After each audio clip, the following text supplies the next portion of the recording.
Атадан қалған асыл сөз.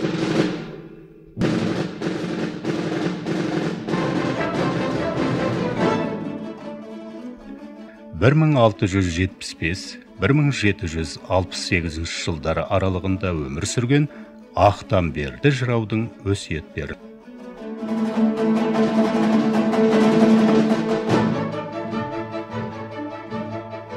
Жағалбай деген ел болар, Жағалтай деген көл болар. Жағалтайдың жағасы жасыл да байтақ ну болар. Атадан алтау туғанның жүрегінің бастары алтын менен бу болар. Атадан жалғыз туғанның жүрегінің бастары сарыда жалқын су болар. Жалғыздық сені қайтейін.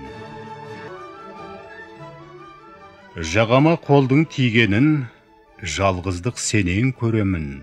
Жамаулы киім кигенім, жарлық сенен көремін.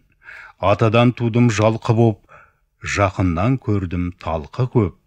Жасым жетпей 15-ке, қорғайтын жан адам жоқ.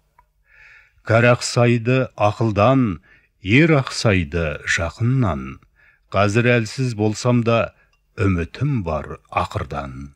Жасым жетіп 15-ке, кірер мекем кеңеске, бұғана қатып бел бекіп, ерегіскен дұшпанмен шығар күн туса күреске.